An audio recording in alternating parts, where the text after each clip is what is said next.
ज्ञानतिज्ञानदस्य ज्ञानञ्जनशलाकया चक्षुरुन्मिलितं येन तस्मै श्रीगुरुवे नमः। नमो विष्णुपादाय कृष्णप्रेष्ठाय भूतले श्रीमते भक्तिवेदान्त स्वामिन्निति नामिने। नमस्ते सारस्वते देवे गौरवाणी प्रचारिणे निर्विशेष शून्यवादी पाश्चात्य देशतारिणे नित्यानंद नमस्तुभ्यं प्रेमानंदप्रदायिने प्रलोकल्मषनाशाय ज्ञानवापतये नमः। नमो महावदन्याय कृष्णप्रेमप्रदायते कृष्णाय कृष्णचैतन्य नामने गौरतुसे नमः। जय श्री कृष्ण चैतन्य प्रभु नित्यानंद श्री अद्वैत गदाधर श्रीवासादि गौर भक्त वृंद। हरे कृष्णा कृष्णा कृष्णा हरे हरे हरे राम राम राम हरे हरे। हरे कृष्णा। सब सभी भक्तों का हार्दिक स्वागत है आज के श्रीमद् भगवद गीता की चर्चा में। हम लोग चर्चा कर रहे हैं श्रीमद् भगवद गीता पहला अध्याय और श्लोक संख्या 24। इस श्लोक पे चर्चा हम लोग किए थे लास्ट टाइम। ये श्लोक है संजय के द्वारा बोला जा रहा है। एवं मुक्तो ऋषिकेशो गुणाकेशेन भारत सेनयोरुभयोर्मध्ये स्थापयित्वा रथोत्तमम्। तो संजय बोल रहे हैं किस प्रकार से जब अर्जुन भगवान कृष्ण को एड्रेस किए, संबोधित किए कि आप मेरे रथ को दोनों सेनाओं के मध्य में स्थापित करिए ताकि मैं निरीक्षण कर सकूं कि मुझे किनके साथ युद्ध करना है और कौन कौन वो लोग आए हैं जो दुर्बुद्धि दुर्योधन का साथ देना चाहते हैं। तो ये रिक्वेस्ट सुन करके कृष्ण, जो कि ऋषिकेश है, ऋषिकेश मतलब अपने भक्तों के इंद्रियों का मार्गदर्शन करने वाले कृष्ण, और जो अच्युत हैं अपने प्रॉमिस पे कभी जो है उनका अपने प्रॉमिस से कभी विचलित नहीं होते हैं, जो वचन देते हैं उससे विचलित नहीं होते हैं। सबसे बड़ा वचन क्या है कृष्ण का? न मे भक्ता प्रणश्यति, मेरे भक्त का कभी विनाश नहीं होगा, जिसको भगवान हमेशा फॉलो करते हैं। और इसलिए अर्जुन के आदेश को प्राप्त करके भगवान दोनों सेनाओं के मध्य में रथ को स्थापित कर दिए। तो यहाँ तक हम लोग चर्चा किए थे और साथ में इस श्लोक में स्पेशली जो भगवान का नाम ऋषिकेश आया है, संजय उच्चारण कर रहे हैं, तो इस बात को सूचित करता है कि भगवान कृष्ण अर्जुन को भी परफेक्ट तरीके से गाइड करने वाले हैं, अच्छे तरीके से गाइड करेंगे। और जो भी अर्जुन को आसक्ति आएगी या जो भी कमी होगी वो कंप्लीट करके अर्जुन को पूरी तरीके से इस युद्ध में विजय प्रदान करेंगे। और गुणाकेशेन शब्द का अर्थ है जिसने निद्रा निद्रा अज्ञानता अंधकार तमोगुण के ऊपर विजय प्राप्त कर चुका है। तो अर्जुन जो है गुणाकेश, इसलिए नाम है अर्जुन का, क्योंकि अर्जुन पूर्ण रूप से अज्ञानता से मुक्त हो जाएंगे भगवान कृष्ण का आश्रय लेने के कारण। अज्ञानता क्या होता है? अज्ञानता होता है भौतिक आसक्ति को बना के रखना, इस संसार में भौतिक चेतना रखना, मटेरियल कॉन्शियसनेस जिसको बोलते हैं, देहात्म बुद्धि, अपने आप को शरीर समझ करके जो व्यक्ति कार्य करता है उसको अज्ञानी व्यक्ति बोला जाता है। भौतिक चीजों के लिए ही, भौतिक सुख को प्राप्त करने के लिए, भौतिक जीवन में सफल बनने का जो प्रयास करता है उसको अज्ञानी व्यक्ति बोला जाता है। ये जो डेफिनेशन है, हालांकि ये जो है हर कोई स्वीकार नहीं कर पाएगा। ये भौतिक जो समाज है आज का, आधुनिक शिक्षा प्रणाली है, वो इसी अज्ञानता को बढ़ावा देती है। हालांकि स्कूल कॉलेजेस जो हैं, school colleges are suppose to और meant for giving knowledge. School colleges universities ज्ञान देने के लिए, लेकिन to be very frank and straightforward, जो आधुनिक शिक्षा प्रणाली है वो ज्ञान को बढ़ावा नहीं देता है, वो अज्ञानता को बढ़ावा देता है। अज्ञानता का अर्थ होता है अपनी वास्तविक पहचान को ना जानना, अपने आप को भौतिक शरीर समझ करके केवल भौतिक रूप से सफलता को प्राप्त करने के लिए ही प्रयास करते रहना, इसको अज्ञानता बोला जाता है। और आज की जो शिक्षा प्रणाली है केवल इसी पे ही फोकस करती है कि कैसे हम ज्यादा, सबसे ज्यादा शिक्षित किसको माना जाता है? सबसे अच्छा पढ़ा लिखा किसको माना जाता है? जो भौतिक जीवन में जितना सफल है, जो ज्यादा पैसा कमा सके, जो ज्यादा नाम कमा सके, और जो इस प्रकार के संसार में भौतिक रूप से रहने के लिए जो अच्छे तरीके से सुख सुविधा एकत्रित कर सके, उसी को सफल व्यक्ति माना जाता है, उसी को पढ़ा लिखा माना जाता है। इस संसार में उसी को सभ्य व्यक्ति माना जाता है। और ये अकॉर्डिंग टू भगवत गीता और शास्त्रों के अनुसार वास्तव में ये क्या है? ये अज्ञानता है। और इसके ऊपर विजय प्राप्त अगर करना है, यानी वास्तविक ज्ञान का अनुशीलन अगर कोई करना चाहता है, वास्तविक ज्ञान क्या है अगर कोई ये समझना चाहता है, वास्तविक ज्ञान प्रारंभ होता है जब कोई व्यक्ति समझता है, जानता है कि मैं ये शरीर नहीं हूँ, मैं ये शरीर नहीं हूँ, आत्मा हूँ, और मेरे जीवन का वास्तविक लक्ष्य भौतिक संसार में सुख सुविधा एकत्रित करके भौतिक संसार में सुख भोगना नहीं है, बल्कि अपने मनुष्य जीवन का लाभ उठा करके अपना वास्तविक लक्ष्य गतिम ही विष्णु, भगवान भगवत प्राप्ति करना है, अपने आप को जन्म मृत्यु के चक्कर से पूरी तरह से छुड़ा लेना है। यही हमारे जीवन का वास्तविक लक्ष्य है। जो इस बात को जानता है वहां से ज्ञान प्रारंभ होता है। और जब इसको कोई अमल करने लग जाए, और इसको अमल करके अपने जीवन में उतार करके पूर्ण रूप से आध्यात्मिक मार्ग में स्थित हो जाए, आध्यात्मिक चेतना में स्थित हो जाए, भौतिक चेतना को त्याग दे, तब माना जाता है कि वो ज्ञानी व्यक्ति है। और इसलिए गुणाकेश यहाँ पे अर्जुन का नाम है। तो गुणाकेश मतलब कि अर्जुन इस प्रकार की अज्ञानता से अपने आप को मुक्त कर पाए। क्यों अर्जुन अपने आप को इस अज्ञानता से मुक्त कर पाए? क्योंकि वो भगवान कृष्ण का आश्रय लिए।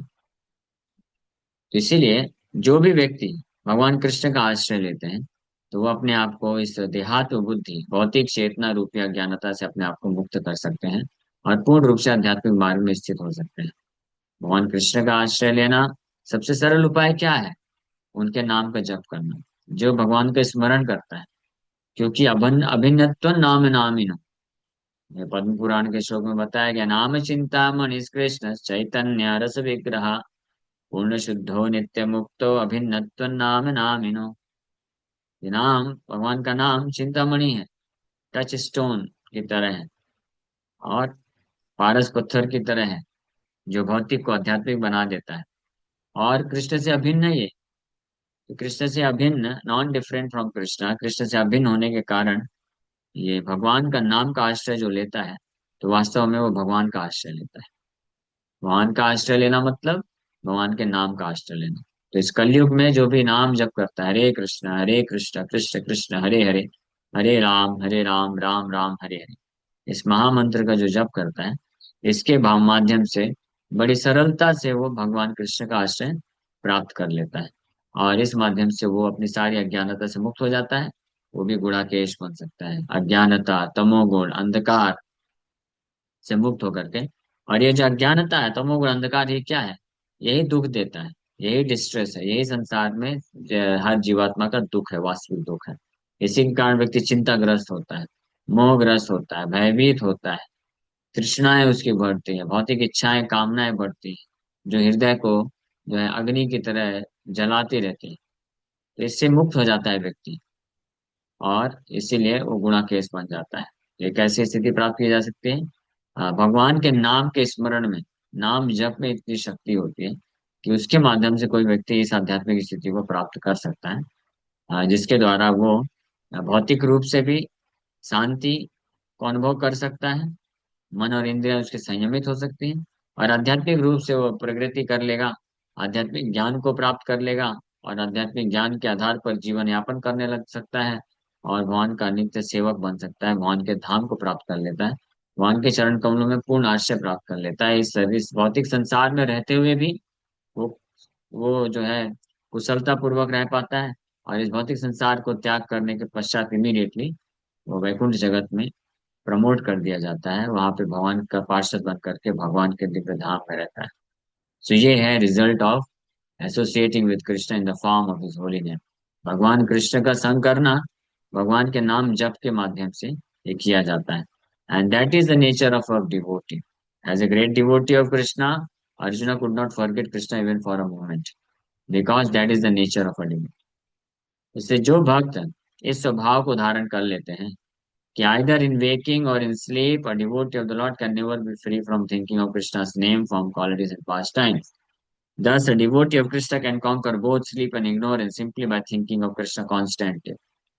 तो जो जो व्यक्ति जो भक्त इस चीज का अभ्यास कर सकें कि चाहे सोते वक्त खाते वक्त कोई हर परिस्थिति में वो कृष्ण के नाम रूप गुण लीलाओं के चिंतन कर सकें, कृष्ण के हमेशा टच में रहे, स्मरण में रहे, तो ऐसा भक्त जो होता है न केवल निद्रा को, अज्ञानता को भी वो के ऊपर भी विजय प्राप्त कर सकता है, केवल कृष्ण को निरंतर स्मरण करने मात्र से।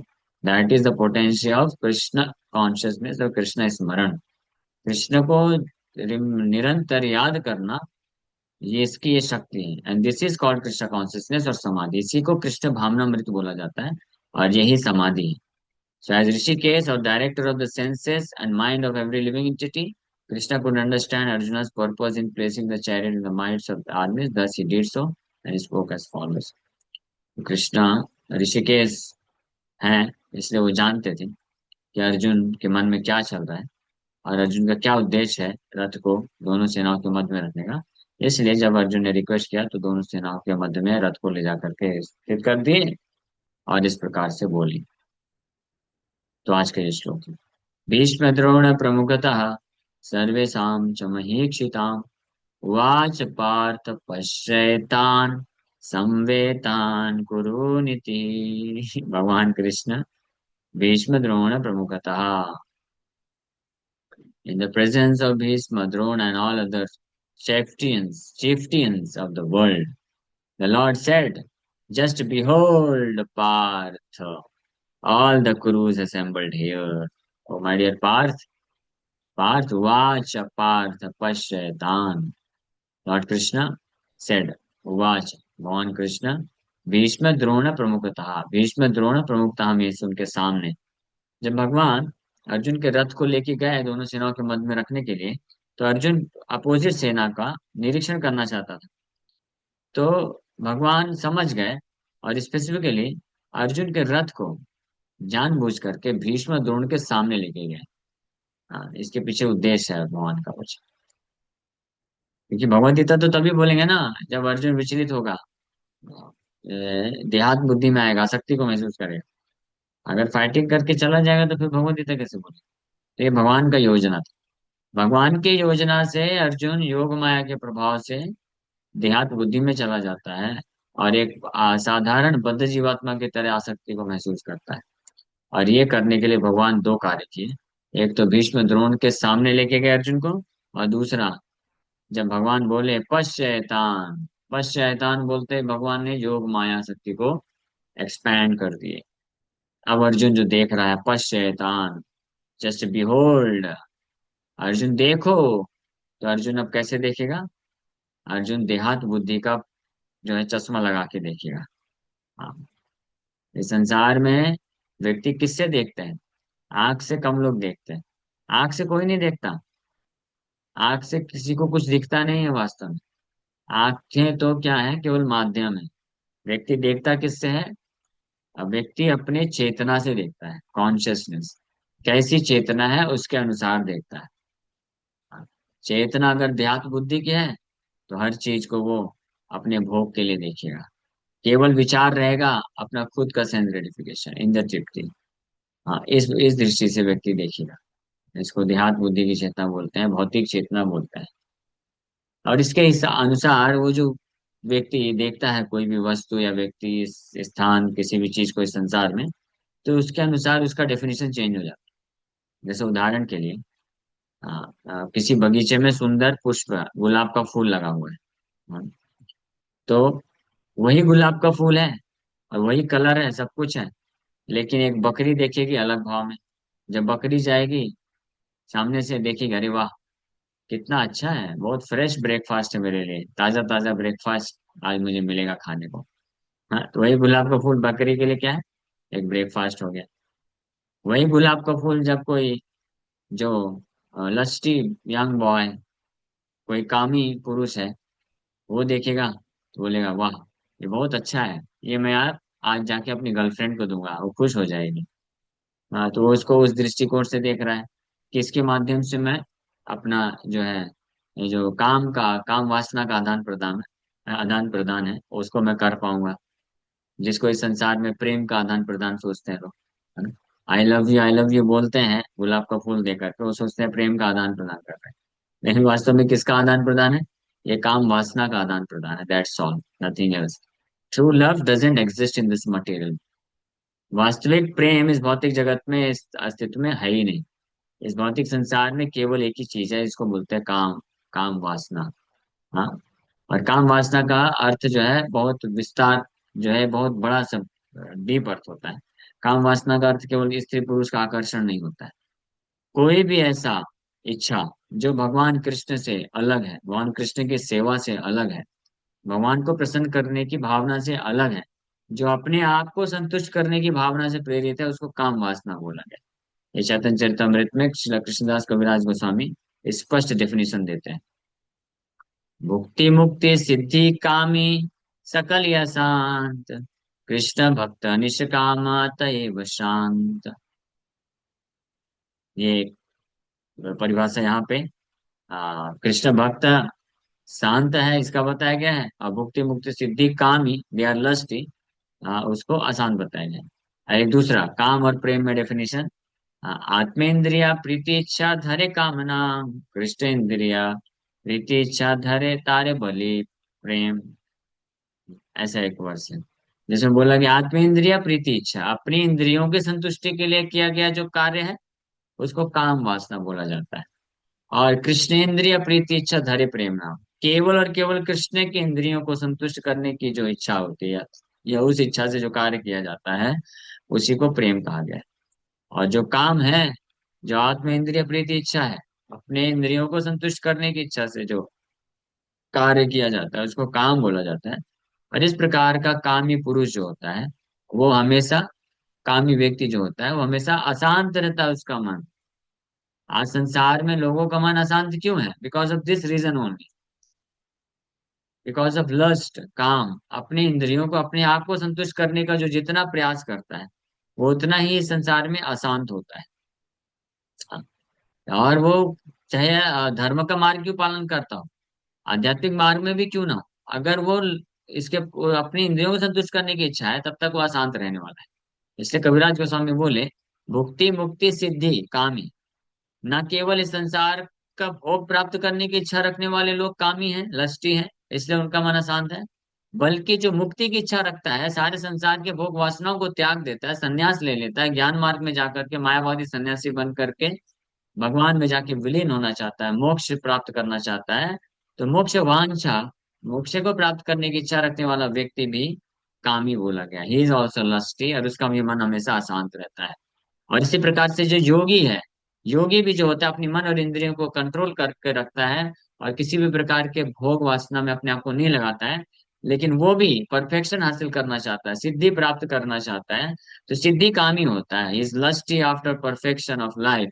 तो सिद्धि कामी होने के कारण वो भी, उसका मन भी अशांत रहता है। केवल और केवल कृष्ण भक्त निष्काम अतएव शांत, जो कृष्ण भक्त होता है वो निष्काम होता है, मतलब उसको अपने लिए कोई इच्छा नहीं होती है, is only concern about satisfying the senses of the supreme Lord Krishna.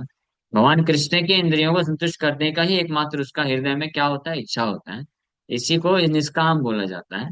और इसलिए वो जो होता है निष्काम अतएव शांत, therefore he is very peaceful. वो बहुत शांत रहता है। शांत का मतलब ये नहीं होता है चुपचाप रहना, बस कुछ नहीं करना, नो। शांत का डेफिनेशन है जिसका मन में किसी भी प्रकार के इंद्रियों को भोग करने की इच्छा नहीं है, जिसके मन में, जिसके हृदय में मोक्ष प्राप्त करने की इच्छा नहीं है, जिसके हृदय में सिद्धि प्राप्त करने की इच्छा नहीं है, इस संसार में नेम फेम प्राप्त करने की इच्छा नहीं है, उसको बोला जाता है कि उसका मन शांत है। और किसी भी व्यक्ति के मन में किसी भी प्रकार के इस भौतिक संसार से संबंधित अगर कोई भी इच्छा है, तो उसको बोला जाता है उसका मन अशांत है। और शांत मन का जो व्यक्ति होता है, जिसको निष्काम बोला जाता है, जो कृष्ण भक्त होता है, उसके मन में केवल एक ही तीव्र इच्छा होती है। ऐसा नहीं कि वो इच्छा रहित हो जाता है, वो डेड मैटर बन जाता है, पत्थर बन जाता है, नहीं। उसके मन में भी बहुत सारी इच्छाएं रहती हैं, लेकिन क्या इच्छा रहती है? कृष्ण को कैसे संतुष्ट किया जाए, कृष्ण को कैसे सेवा किया जाए, दैट्स ऑल, केवल यही इच्छा होती है। तो परफेक्ट रूप से वो शांत रहता है, और अनडिस्टर्ब, बिना विचलित हुए हर परिस्थिति में वो कृष्ण का सेवा में तत्पर होकर के कार्य करता रहता है।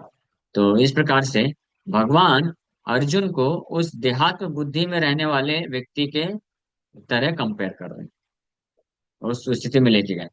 तो हम लोग खैर डिस्कस कर रहे थे पश्चैतान, देखो कि संसार में व्यक्ति अपने चेतना के अनुसार देखता है, आंखों से नहीं देखता है। तो हम एग्जाम्पल चर्चा कर, गुलाब का फूल, तो बकरी है अपने ब्रेकफास्ट, उसको उसका चेतना क्या है, भोग वृत्ति है। तो भोग वृत्ति, बकरी के अंदर भी भोग वृत्ति है, भौतिक चेतना है। तो गुलाब के फूल को ब्रेकफास्ट ले रही है अपने जीवा के इंजॉयमेंट के लिए। और वो जो लस्टी यंग बॉय है, वो गुलाब के फूल को देख रहा है अपने मन के सेंस ग्रेटिफिकेशन के लिए। हाँ।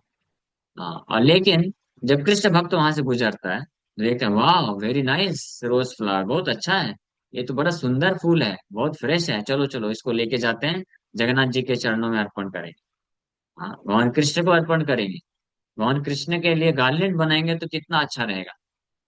इस प्रकार से वो विचार करता है और इस प्रकार से वो सोचता है।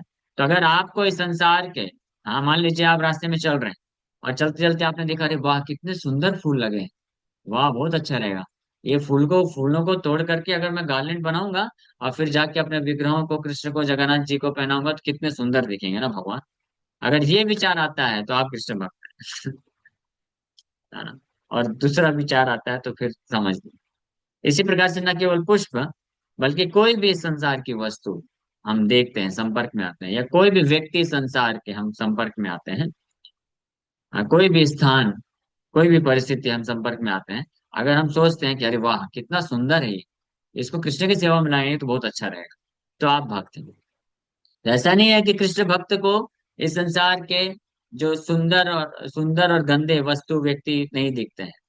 सुंदर वस्तु, सुंदर व्यक्तियों की सुंदरता को देखता है कृष्ण भक्त, स्थावर जंगम देखे, स्थावर और जंगम दोनों को देखता है, लेकिन ना देखे तार मूर्ति स्फुरित इष्ट देव सर्वत्र। लेकिन वास्तव में वो उन वस्तुओं को उस रूप में नहीं देखता है जैसे भौतिकवादी व्यक्ति देखते हैं। सर्वत्र इष्ट देव स्फुरति है, हमेशा अपने इष्ट देव परम भगवान कृष्ण का स्फुरन हो जाता है उसको, कि अरे वाह ये बहुत सुंदर है, इसको कृष्ण को देंगे। अरे वाह ये बहुत सुंदर व्यक्ति है, कितना अच्छा बोलता है, कितना बुद्धिमान है, कितना इसके पास ऐश्वर्य है, अरे इसको कृष्ण का भक्त बनाएंगे, कृष्ण का सेवा करेगा, कितना अच्छा रहेगा। जैसे निमाई पंडित, नवद्वीप में निमाई पंडित, बहुत निमाई पंडित चैतन्य महाप्रभु बड़े सुंदर दिखते थे, 7 फुट हाइट के, गौर वर्ण के। हाँ, इतने सुंदर दिखते थे, साथ में बहुत सुंदर बोलते थे, मधुर आवाज थी उनकी, और बड़े विद्वान थे, शास्त्रों में पारंगत थे, बचपन में ही 7-8 साल की आयु में बड़े बड़े विद्वानों को परास्त कर देते थे। केशव काश्मीरी आया था, पूरे दिग्विजय, पूरे पूरे भारतवर्ष में सबको पराजित करके आया था नवद्वीप में। महाप्रभु उस वक्त 7-8-9 साल के थे, और महाप्रभु निमाई पंडित उसको हरा दिए। हाँ सोचिए, निमाई पंडित इतने पावरफुल, इतने विद्वान थे।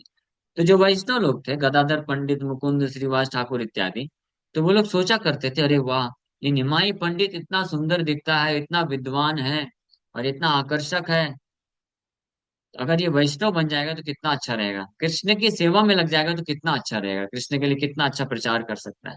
ऐसा वो सोचते थे। तो इसलिए ये सोच करके कृष्ण प्रार्थना करते थे कि कृष्ण इसको आप वैष्णव बना दीजिए, बहुत अच्छा रहेगा, ये कई लोगों को जो है भक्ति मार्ग में ला सकता है। हाँ, तो इस प्रकार से जो सोचता है, तो इसका मतलब वो वैष्णव है।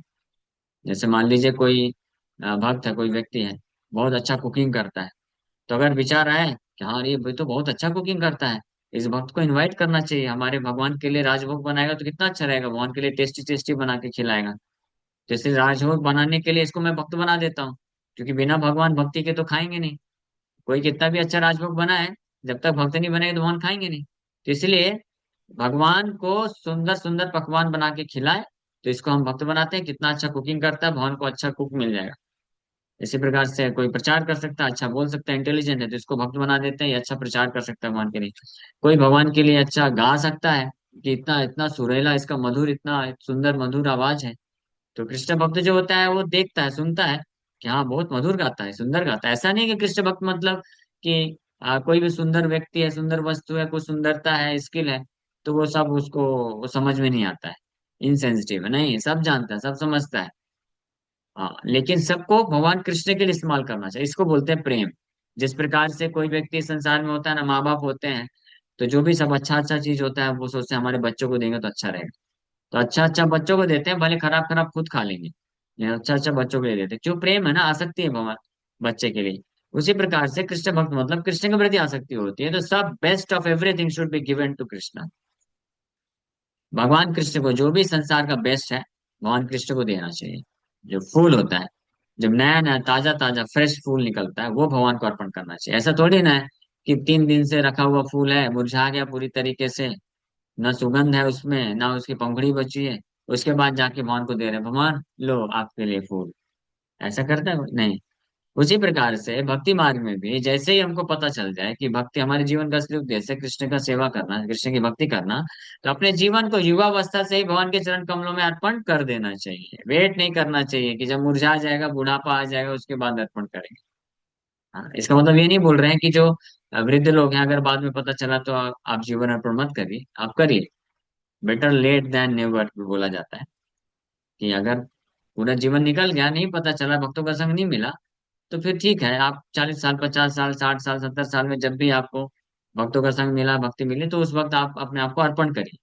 लेकिन specially for those who are young devotees, जो जो नौजवान या भक्त होते हैं, लोग होते हैं, तो कई बार ये सोचते हैं कि भक्ति तो बुढ़ापे में कर लेंगे, भगवान की तरफ चले जा रहे हैं। बुढ़ापे में भजन करना चाहिए। माँ बाप लोग भी, दादा दादी लोग भी कई बार बोल देते हैं अपने बच्चों को, पोता पोतियों को, कि अभी से क्यों भक्ति कर रहे हो, बुढ़ापे में करने का, अभी तो आप अपना पढ़ाई लिखाई करो, पैसे कमाओ, नाम कमाओ, एंजॉयमेंट करो संसार में। जब बुढ़े हो जाना, जब मुंह से आवाज नहीं निकलेगी, पैर से चलना नहीं होगा, हाथ से हाथ कांपेगा, तब आप जाके भगवान को बोला, my dear Krishna, I offer myself to you. मैं अभी अपने आप को अर्पण करता हूँ। अभी अर्पण करने के लिए बचा क्या है? जब वेन यू आर यंग, जब आप यंग हैं, आप कृष्ण के लिए उत्साह के साथ कुछ कर सकते हैं, मिशन के लिए कुछ कर सकते हैं, तब हमको देना चाहिए ना, कृष्णा मैं आ रहा हूँ आपके पास, मुझे आपकी सेवा में लगाइए, मैं अभी आपको समर्पित करता हूँ। माया को क्यों समर्पित करना? हाँ, तो इसलिए भगवान को ये समर्पित करने का भाव आता है, जिनका ये भगवान से आसक्त होते हैं। तो ये चेतना का विषय है कि भगवान के जिसका जैसा चेतना होता है, उसके हिसाब से व्यक्ति दृष्टि रखता है। तो इस श्लोक में भगवान कृष्ण हालांकि अर्जुन को भी ऐसी देहात बुद्धि, भौतिक चेतना में डालने वाले हैं, ताकि अर्जुन के माध्यम से अर्जुन जब विचलित हो जाएगा, देहात बुद्धि में आ जाएगा, तो फिर इस माध्यम से पूरा गीता का प्रवचन सुनाएंगे भगवान।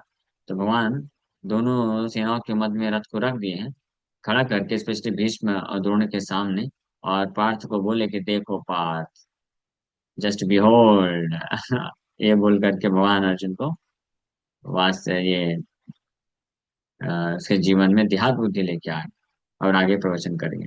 Okay, thank you very much. समय हो गया, हम यहीं पे विराम करेंगे। किसी बात का कोई प्रश्न है क्या, पूछ सकते हैं। हरे कृष्ण। जैसे आपने कहा कि कथा के दौरान कि इस भौतिक जगत में जो प्रेम है वो है ही नहीं, और वो जो प्रेम का विकसित रूप है काम, वो है। तो प्रभु जी, हम बार बार ये कहा जाता है कि भगवान से हम प्रेम करें, और जब वो प्रेम का अनुभव हो जाता है तो हमें मतलब वही भक्ति की सही स्थिति है। तो प्रभु जी, हम रहेंगे तो इसी भौतिक जगत में, तो हम कैसे उस प्रेम का अनुभव कर सकते हैं जब प्रेम है ही नहीं यहाँ पे तो। चेतना, कृष्ण कृष्ण कॉन्शियसनेस, कृष्ण भावनामृत, कृष्ण भावना भावित होकर के आप उस प्रेम को अनुभव कर सकते हैं। जैसे उसी के तो मैंने एग्जाम्पल बताया। जैसे इस भौतिक जगत में भी एक शुद्ध भक्त भी रहता है, और भौतिक संसार की चीजों को देखेगा। तो फूल देखेगा, गुलाब का फूल देखेगा, तो क्या सोचेगा?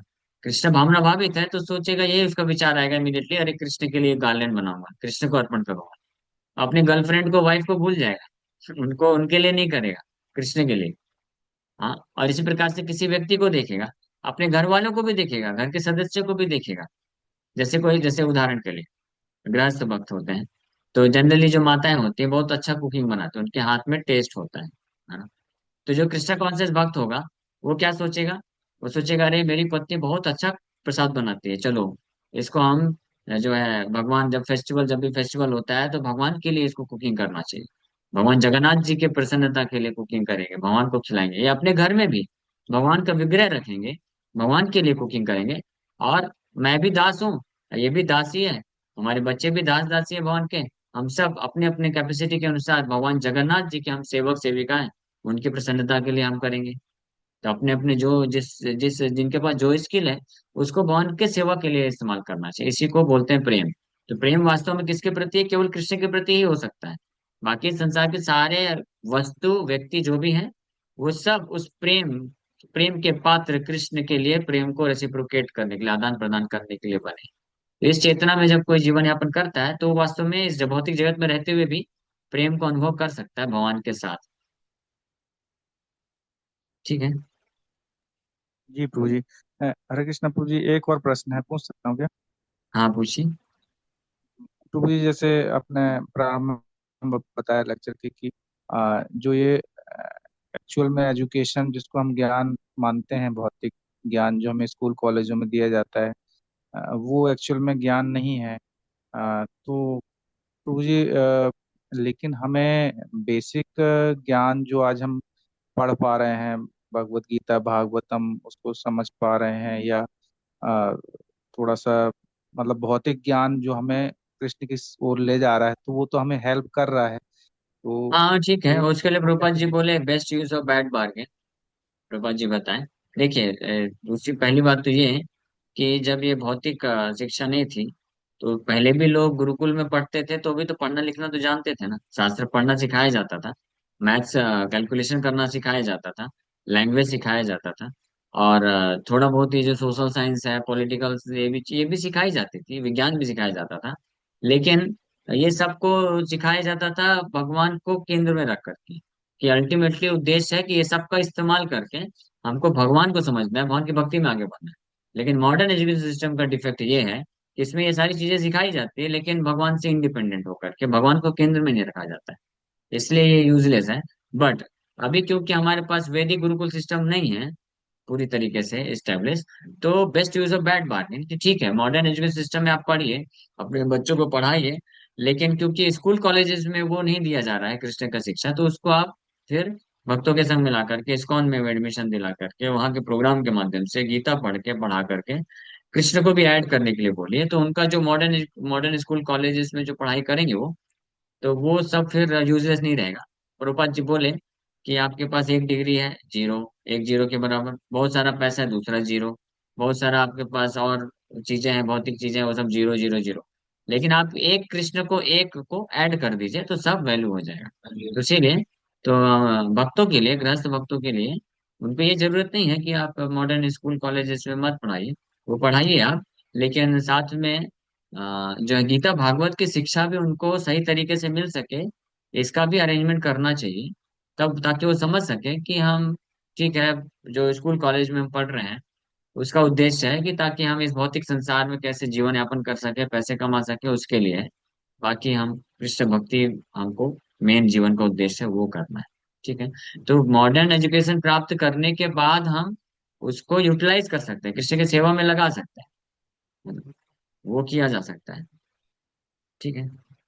जी थैंक यू प्रभु जी। प्रभु जी, मुझे इससे याद आ रहा है कि जैसे हम लोग पहले देखते थे कि घर में जैसे भगवान का अभिषेक करना है, तो अ, गंगा जल तो थोड़ा सा रहता था, तो नॉर्मल वाटर लेके आते थे और उसमें एक बूंद दो बूंद गंगा जल मिला लेते थे, तो उसको मान लेते थे कि ये गंगा जल हो हाँ गया इतना सारा। ऐसे तो सही बात। ऐसे ही हम एजुकेशन में, यदि बच्चे तो कर ही रहे हैं, अब उनको ऐसा नहीं बोल सकते कि नहीं ये वेस्ट ऑफ टाइम है, बट उसमें हाँ कृष्णा को यदि ऐड कर दें तो वो हाँ, यस थोड़ा सा यस यस। चेतना में परिवर्तन आ सकता है। हाँ सही बात है। तो मैं ये नहीं बोल रहा हूँ कि आप बच्चों को मॉडर्न पढ़ाई करने के लिए प्रेरित मत करिए, उनको बोलिए आप अच्छे से पढ़ो, अच्छे से मार्क्स लाओ, लेकिन उनको स्पष्ट ये इस अंडरस्टैंडिंग समझ मिलनी चाहिए कि केवल यही हमारे जीवन का उद्देश्य नहीं है। हमारा जीवन का वास्तविक उद्देश्य है कृष्ण भक्ति में आगे बढ़ना। तो कृष्ण भक्ति में आगे बढ़ने के लिए हमको ये मॉडर्न एजुकेशन में भी जरूरत है, क्योंकि ये हमारे पास रहेगा तो हमारे पास अच्छा एक सोर्स ऑफ इनकम रहेगा, तो हम अपने आप को मेंटेन करके रख सकते हैं। तो फिर हम उस माध्यम से कृष्ण भक्ति में आगे बढ़ सकते हैं। तो उस उद्देश्य के लिए, कृष्ण भक्ति में आगे बढ़ने के लिए हमको जरूरत है कुछ भौतिक कार्यों का, तो उस उद्देश्य से करना है, ये समझ होनी चाहिए। ठीक है ना। हरे कृष्णा प्रभु जी, सॉरी बट मैं एक चीज और बोलना चाहती हूँ। मैं लेट ज्वाइन किया, बट मैं जो अभी प्रभु जी ने बोला बहुत सुंदर बोला, आपने आंसर भी बहुत सुंदर दिया।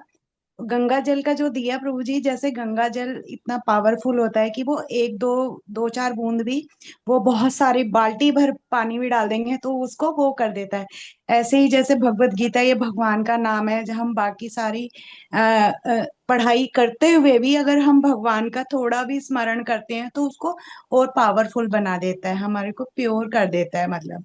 तो इसीलिए मतलब भगवान की तरफ या स्पिरिचुअल और भौतिक दोनों को इसलिए मिक्स कर देते हैं जिससे कि वो और पावरफुल बन जाए। अच्छा। तो सही बात है, हम ये नहीं बोल रहे हैं, आपको डिस्करेज नहीं कर रहे हैं कि आप भौतिक ज्ञान मत दीजिए। लेकिन मेन पॉइंट क्या है कि हमको समझना चाहिए कि हमने जो प्रवचन में चर्चा किया वो ये चर्चा किया कि अगर कोई modern education system modern education बस प्राप्त कर रहा है, तो आप ही बताइए आज के स्कूल कॉलेजेस में जो पढ़ाई करके निकल रहा है, तो क्या उसका एकमात्र उद्देश्य ये नहीं रह जाता है कि मैं कैसे ज्यादा पैसे कमाऊं, कैसे ज्यादा से ज्यादा नाम कमाऊं, कैसे ज्यादा से ज्यादा भौतिक जीवन भौतिक सफलता को प्राप्त करूं। तो उसके लिए इस प्रकार के मॉडर्न एजुकेशन सिस्टम को जो है बोला गया है कि अज्ञानता को बढ़ा रहा है। लेकिन भक्त अगर जो होते हैं, जो मॉडर्न एजुकेशन आधुनिक शिक्षा के साथ साथ जब कृष्ण कॉन्शियसनेस भी देते हैं, कृष्ण भावनामृत का ज्ञान भी देते हैं, तो वो फिर उस आधुनिक शिक्षा को इस्तेमाल करते हैं बल्कि कृष्ण की सेवा में को आगे बढ़ाने के लिए। तो वो अच्छा है, वो गलत नहीं।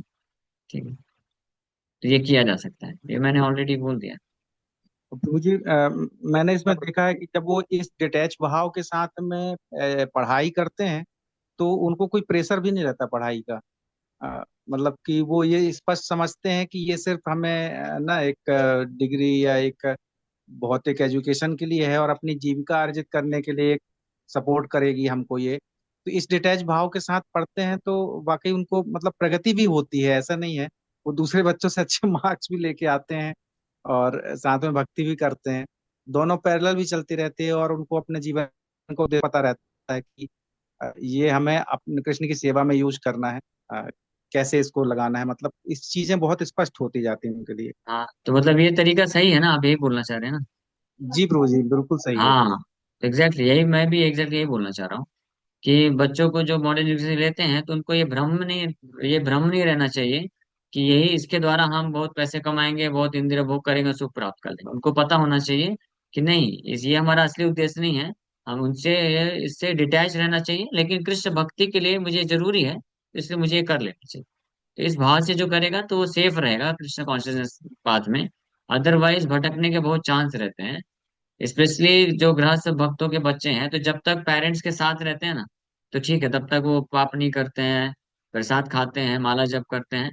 लेकिन अगर उनका चेतना अगर भौतिक से आध्यात्मिक नहीं बनाया गया ना, तो जैसे ही वो आपसे बाहर निकलेंगे ना, तो इमीडिएटली इन्फ्लुएंस हो जाएंगे, प्रभावित हो जाएंगे बाहर से। और यहाँ तक देखा गया है कि भक्तों के बच्चे भी जब बाहर निकल जाते हैं और उनका जो कॉन्शियसनेस है, डिटैचमेंट नहीं प्रदान किया जाता है पेरेंट्स के द्वारा इस भौतिक जगत के प्रति, तो वो लोग चार नियम तोड़ना भी चालू कर देते हैं।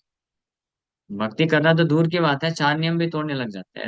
ऐसे केसेस हैं। इसीलिए पेरेंट्स की बहुत जिम्मेदारी है कि बच्चों को आप पढ़ने के लिए प्रेरित करिए, लेकिन साथ में उनको ये डिटैचमेंट ये जरूर दीजिए कि ये वास्तव में आपका जीवन का असली उद्देश्य नहीं है। ये पढ़ के आप डिग्री प्राप्त करिए, पैसे कमाइए, ताकि आप जीवन यापन कर सकें, ताकि आप कृष्ण भक्ति में आगे बढ़ सके, दैट्स ऑल। इसके लिए बस ये रखेंगे तो अच्छा रहेगा और सेफ रहेंगे हमेशा। ओके, समय बहुत ज्यादा हो गया है। हरे योगेश कृष्ण। को। एक्चुअली एक हाँ। क्वेश्चन था मेरा, बहुत टाइम से ट्राई कर रहा था बट नहीं मिल रहा था टाइम। हाँ, यस सर, बता। बोलिए। एक्चुअली है ना, जैसे ये हमारे पंच इंद्रिय है, इसके इसको मन कंट्रोल करता है, मन को बुद्धि और बुद्धि को आत्मा कंट्रोल करता है। तो ये यहाँ तक बुद्धि का समझ सकते हैं, पंच इंद्रिय का समझ सकते हैं। लेकिन ये मन है ना, इसको कैसे समझना चाहिए? क्योंकि है ना, ये मन का वैसे देखा जाए तो मन का कोई यूज ही नहीं हो रहा है पूरा जीवन में, फिर भी ये बहुत बड़ा डिस्टरबेंस ला रहा है। तो जैसे शरीर का मतलब पंच इंद्रिय, जैसे कान का है कि भगवान की कथा सुनना, जबान मतलब हमारे मुंह का ये कि ये करना, ओके, तो मैं ऐसे समझ मन का गया, क्या मन का। कार्य है? हाँ, हाँ मन का तो कार्य है थिंकिंग, फीलिंग, विलिंग, विचार करना, अनुभव करना और चेष्टा करना, ये मन प्रेरणा देता है। तो इसको हमको भगवान की सेवा में लगाना चाहिए।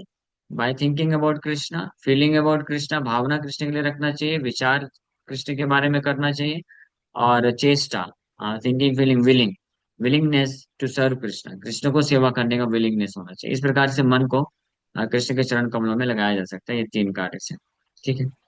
तो ये अभ्यास के द्वारा और उचित मार्गदर्शन में, वरिष्ठ भक्तों के मार्गदर्शन में रह के ये पॉसिबल हो पाता है धीरे धीरे। ओके। और तो प्रभु जी इसमें जैसे मन को कुछ गलत चीजें पसंद आती है और मन उसमें आत्मा को लेता है तो बहुत जल्दी हो जाता है, लेकिन कुछ अच्छा चीज करना है, आत्मा रेडी है वो सब करने के लिए, लेकिन मन नहीं आने की वजह से वो रिजल्ट बराबर नहीं क्योंकि आते। मन तो मन मन अगर हमारा अभी दूषित है, मलिन मन है। तो इस मलिन मन को शुद्ध करने का प्रोसेस महाप्रभु बताए, चेतु दर्पण मार्जनम हरिनाम संकीर्तन। तो जितना मात्रा में हम तीव्रता से श्रवण करेंगे, नाम जप करेंगे, तो मन जितनी मात्रा में शुद्ध होता जाएगा, तो ये मन फिर धीरे धीरे हमको सपोर्ट करेगा हमारे आत्मा के कल्याण के कार्य, कल्याणकारी कार्य में लगाने के लिए। तो ये ग्रेजुअल प्रोसेस है, इसको हम जितना साधना भक्ति को, श्रवण कीर्तन को जितना सीरियस लेंगे, उतनी मात्रा में हम इस सिद्धि की अवस्था में पहुंचेंगे। ओके। हरे कृष्णा।